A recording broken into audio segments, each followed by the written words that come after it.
Hello po, good morning po sa ating lahat at nandito po ako sa talyer para po ipa-change oil itong aking sasakyan. At dito lamang po sa may amin, ito yung harapan ng talyer. At grabe talaga ang mahal na mga pagpa-change oil dito sa Korea.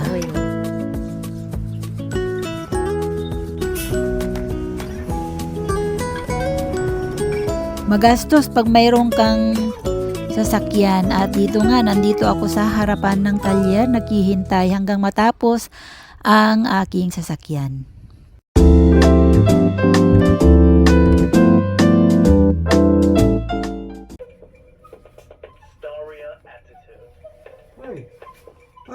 네, 영상이 가지고 Iyan, papaputol ko na yung mga pantalon kong mahahaba. Punta muna ako dito sa My Mart dahil it takes time daw yung pagtahi ni Ajusi. Kasi nga, 3 yung ipapaputol ko. Kaya pupunta muna ako dito sa My Mart.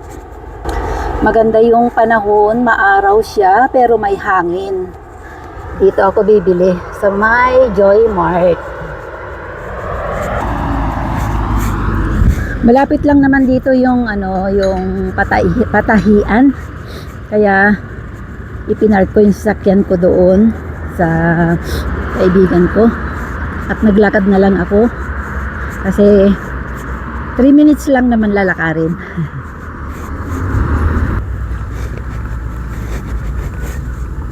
Dito ako bibili. Marami rin silang tinda dito, maluwang din. Kaya dito ako bibili.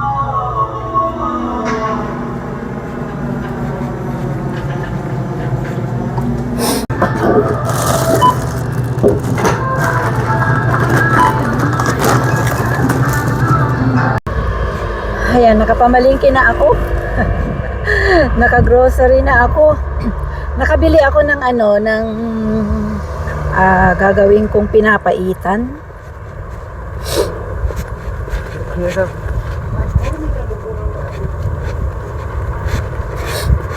Magluluto ako ng pinapaitan.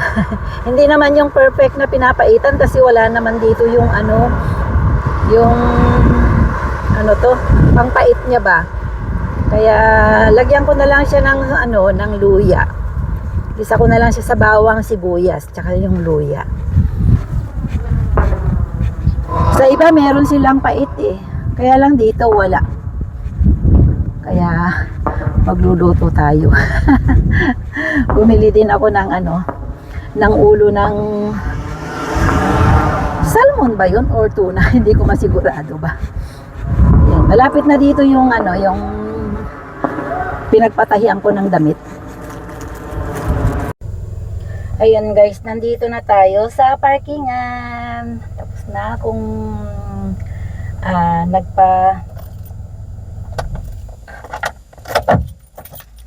Tapos na akong magpa-change oil at nagampanan ko na rin yung aking nakapagpatahi na rin ako ng aking mga pantalon na matagal ko nang gustong ipatahi yun kasi mahaba siya nung binili ko. Nandun sa likod yung mga binili ko.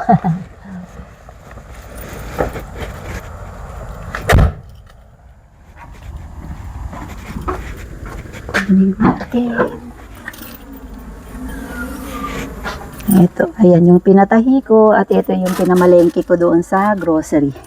Kaya akyat na tayo guys. Hay naku guys, napakamamahal ng mga bilihin talaga, grabe. Bumili ako ng tuna ba to o salmon? Salmon. Ayan, sarap kasi itong sinigang, pang sinigang siya. At saka yung broccoli. Ayan. Alam nyo, ang isang broccoli, ito na yun. 100 peso na. Kung i-compare mo sa peso. At saka yung tofu. At bumili din ako ng lemongrass. Susubukan ko siyang itanim. Baka pwede siyang tumubo. At ito yung sinasabi ko na gagawin ko siyang ano to, pinapaitan. Kaya nga lang wala siyang pait. Ganun dito. Pag gusto mong kumain ng pinapaitan, walang pait. Lagyan mo na lang siya ng ng ginger. At saka ito, mando. Yan, bumili din ako ng mando. At dahil gusto kong uminom ng coconut juice, kaya bumili ako ng coconut juice. Mahal siya, guys. 50 peso ang isa. Grabe. Kung ano mo sa pera natin. Tsaka bumili ako ng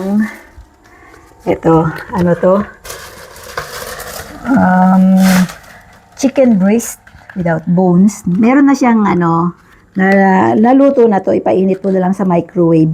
Ito, barbecue flavor. Ang barbecue niya. Bumili ako ng 5 para sa pagkain ni binata. Kasi pag umuwi siya dito, nagugutom siya at yan yung aking ibibigay sa kanya. Since na meron namang iba pa, kaya lang kung minsan hindi ako nakakapagluto.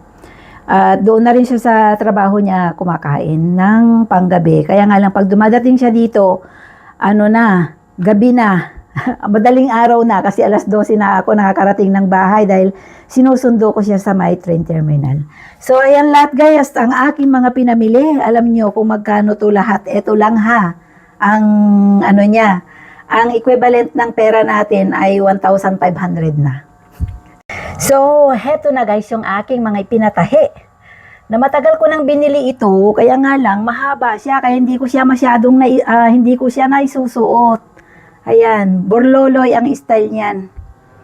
At ito rin yung itim. Silky siya, pang simba. At ito din yung maong na borloloy din. Borloloy. Yung maluwang. Yan. Kaya meron na naman akong pang simba. Pagka kasi minsan nagsisimba ako, nakamaong ako. Yun nga yung pang borloloy. Kasi maganda siya at hindi siya hindi siya malamig pagka ito yung sinusuot ko. Kasi pwede mo pa namang lagyan ng panloob kung nalalamigan ka. Kaya ayan guys, sa araw-araw kong pamumuhay dito na mag-isa, gabi lang kami nagkikita ng aking anak. Dahil nga sa pagtatrabaho niya, ayan, ako lang mag-isa palagi dahil wala naman na akong part-time, kung minsan meron, kung minsan wala. Kaya ganyan ang buhay ko dito sa Korea. Mahirap ang buhay dito kung wala kang trabaho. Kaya ayan, minsan yung part-time ko, okay na rin yun, nakakaraos na rin ako sa pang-araw-araw kong pamumuhay dito sa Korea. Ayan po, nagluluto po ako ng sinigang na salmon. Ayan po siya. Yan yung gulay niya, ang dami. At ang dami ring isda. Yung salmon na kulay orange. So, ang dami dyan sa loob. Isang buong kasi to, ulo, at saka yung meron dun sa konti yung sa niya ba, sa may gitna. Ayan. Sarap ng pagkain ko. Ayan po, kain na po tayo. Ulo po yung aking kinuha.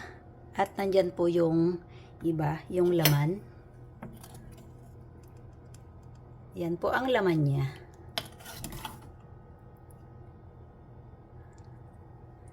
Unahin ko lang yung ulo. Kasi gustong-gusto ko yung ulo. Kain na po tayo guys. Ang sarap ng ulam ko. Ito lang yung aking kakainin. Dahil gusto kong ma-feel ang sarap ng salmon. Yung gulay ang masarap. Tapos yung sabaw niya kasi maasim-asim. Kain na po tayo.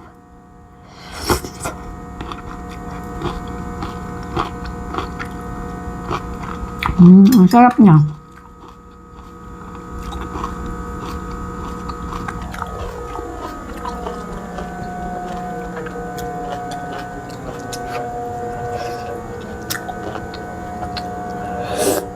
Mm.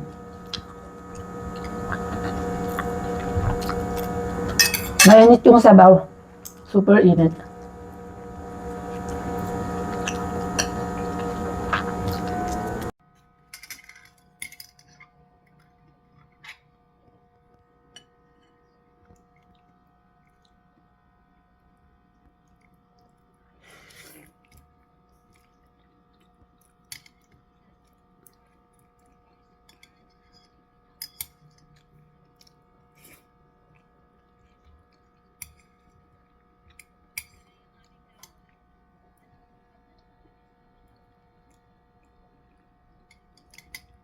Ayan guys, tapos na akong kumain at walang-wala talagang natira. Ayan. At magkain tayo ng strawberry.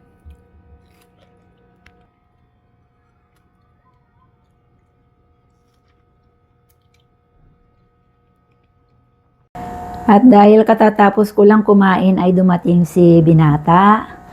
At pinag-prepare ko rin siya ng pagkain niya. At yung kinain ko ay ganun din ang kakainin niya. Pero nilutuan ko siya ng chicken nuggets. At kung gusto niyang kainin yung nilaga kong itlog kaninang umaga ay pwede rin niyang kainin. So ayan guys yung kanyang kakainin. Kakain din siya ng sinigang na tuna or salmon ba yan. So ayan. Kasi galing siya sa trabaho niya. Kaya kakain na siya. Muko ko raw. Muko.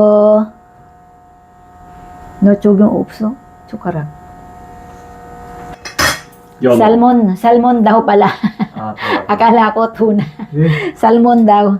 Ayan. Iguman chug yan eh. Ayaw nila kasing kumakain ng ng isda dahil matinik. Pero yan ay yung sa may pakpak ba yun? Ayan lang ang meron. Tinik. Ayaw niya, tingnan nyo. 그냥 유배. 아니면 그냥 유배. 그럼 맛있어. 도나니까. 살이야 이거 다? 쌀. 내장 같은 거 아니지? 아니, 쌀. 자, 그럼 이것만 다시 안 먹으니까. 그냥 놔도 거기서 그럼. Ayaw niyang kumakain ng mga kahit na anong isda dahil sa tinik niya ba, iniiwasan niya. Yes, 잘 먹겠습니다. 먹어. Yan ang dami niyang kakainin. At dahil sa spring na dito sa South Korea, ay marami na namang damo dyan sa mountain at ayan nga ay nagdadamo ang mga matatanda.